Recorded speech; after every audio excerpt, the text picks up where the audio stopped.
Assalamualaikum warahmatullahi wabarakatuh. Kami dari kelompok 3 ingin mempresentasikan dan mendemonstrasikan program yang telah kami buat, yaitu program jual beli barang elektronik.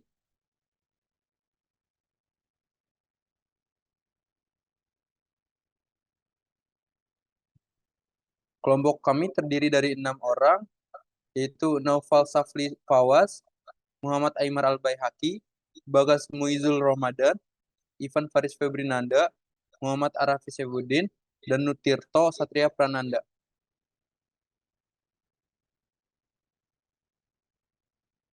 Latar belakang. Di era industri 4.0, segala sesuatu tidak bisa lepas dari perkembangan teknologi. Pada era ini, hampir semua aktivitas manusia disokong oleh teknologi. Semua pekerjaan manusia di bidang industri digantikan oleh teknologi. Salah satu bidang yang akan dibahas dalam laporan ini adalah bidang perdagangan yang mencakup transaksi pembayaran barang di toko.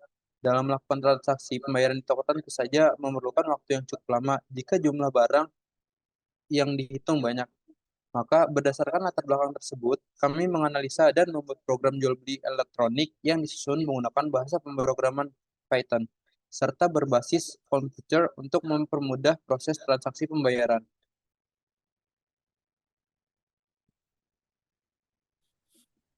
Tujuan dan manfaat program ini kami buat untuk memudahkan kasir dalam melakukan transaksi pembayaran barang elektronik. Di dalam program ini, sang kasir akan melakukan penginputan tentang apa saja yang dipesan oleh pembeli, yaitu mengenai jenis barang, kuantitas, dan juga jasa pengiriman yang diinginkan oleh pembeli dengan waktu yang lebih singkat dan tepat. Di line pertama, import Pandas ASPD.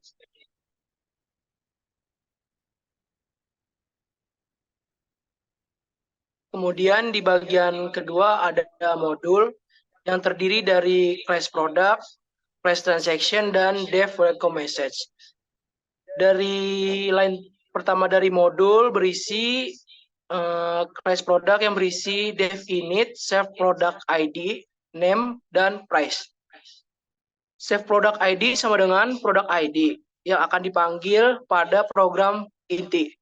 Self name sama dengan name, self price sama dengan price yang akan dipanggil pula pada program inti yang ada di UAS. Class transaction.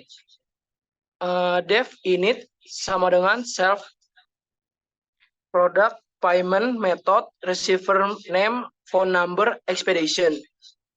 Yang ada di sini akan dipanggil pada bagian dev, sudik, self, return, product, harga, nama penerima, nomor HP, pembayaran, dan jasa pengiriman. Kemudian dev welcome message yang berisi ucapan selamat datang yang akan dipanggil pada program inti pada UAS.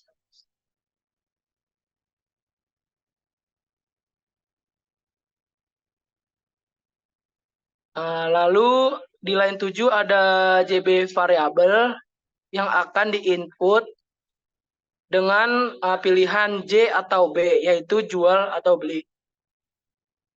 Lalu hasil dari jual dan beli ini akan diambil dari list yang ada di bawah.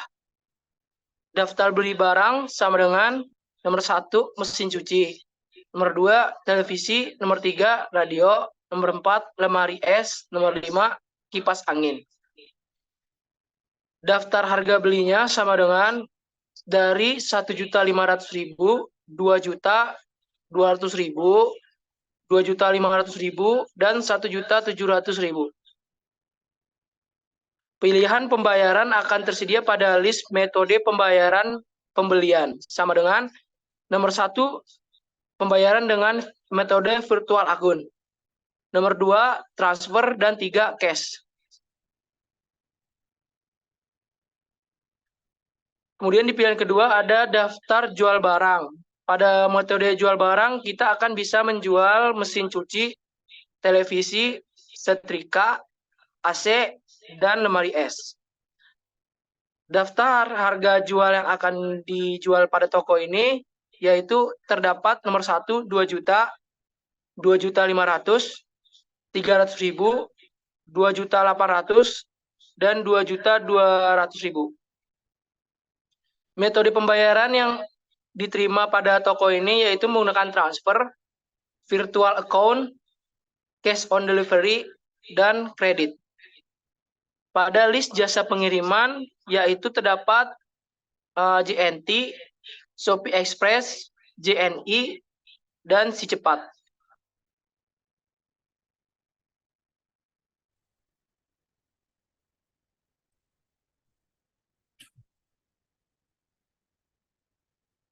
Pada line 75, kita menggunakan percabangan, yaitu variabel JB, ini untuk menggunakan pembelian. Lalu pada line 77, kita menggunakan perulangan for. Di sini ada printout-nya, yaitu barang ke range N1. Lalu pada 80 itu ada output. 81 juga output. Lalu pada line 83 for GB di daftar penjualan barang. Lalu kita memilih ID produk pada daftar penjualan barang, nama produk, dan harga produk tersebut. Pilih ID, integer, input, lalu kita memilih ID produk. Lalu pada line 92 yaitu pemilihan jasa pengiriman. Lalu pada line 98 itu adalah sebuah konfirmasi jika ingin membeli barang tersebut. Lalu akan menginput nama penerima, nomor HP, dan transaction. Jika ingin tidak membeli barang tersebut, maka akan muncul output silakan datang kembali.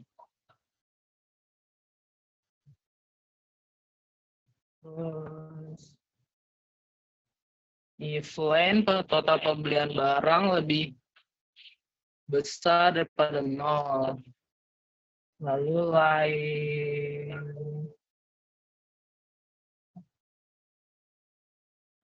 line 114 adalah memilih metode integer input, pilih ID metode pembayaran. Lalu akan terkonfirmasi di line 127 jika ingin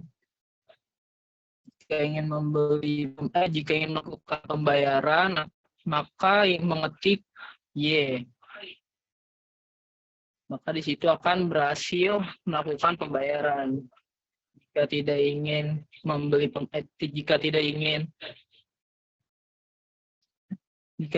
melakukan pembayaran, maka akan muncul silakan transaksi ulang. Di sini data total pembelian barang kita menggunakan Pandas data frame. Nanti akan muncul output seperti 136, 37, hingga 140.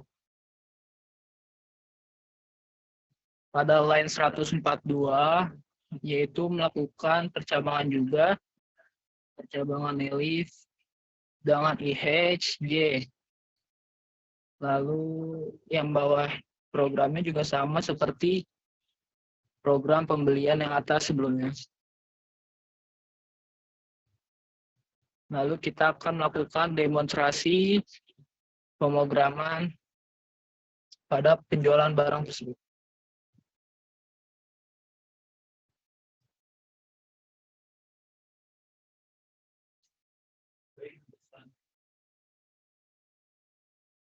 Baik, untuk selanjutnya di bagian input atau output kita masukkan jika ingin menjual atau membeli barang. Jika ingin menjual kita masukkan Y. Kemudian berapa barang yang ingin Anda jual kita masukkan contohnya 1 aja. Nah, di sini kita memilih produknya. Misalnya produknya kita membeli televisi, ketik 2. Kemudian kita pilih jasa pengirimannya. Misalnya kita pilih pakai Shopee Express kita pilih 2 lagi. Nah, di sini timbul ingin jual, kita pencet Y. Kemudian masukkan nama penjual. Masukkan nomor HP-nya.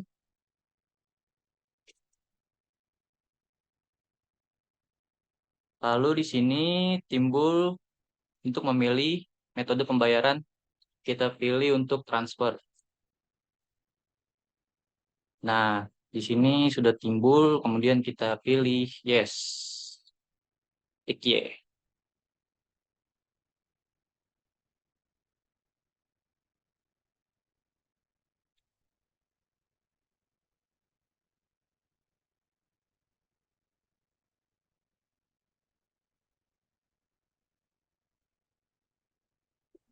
Kesimpulan, dengan menyelesaikan proyek ini, kami merasa tidak hanya memiliki produk akhir yang memenuhi tujuan awal, tetapi juga sekumpulan pengalaman berharga yang akan membentuk langkah-langkah selanjutnya dalam karir pengembangan perangkat lunak saya.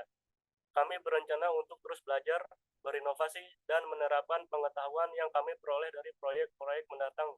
Terima kasih kepada semua pihak yang terlibat dalam proyek ini, baik itu teman, tim, mentor, atau pengguna akhir yang telah memberikan umpan balik berharga. Proyek ini bukanlah akhir, melainkan awal dari petualangan baru dalam dunia pengembangan perangkat lunak.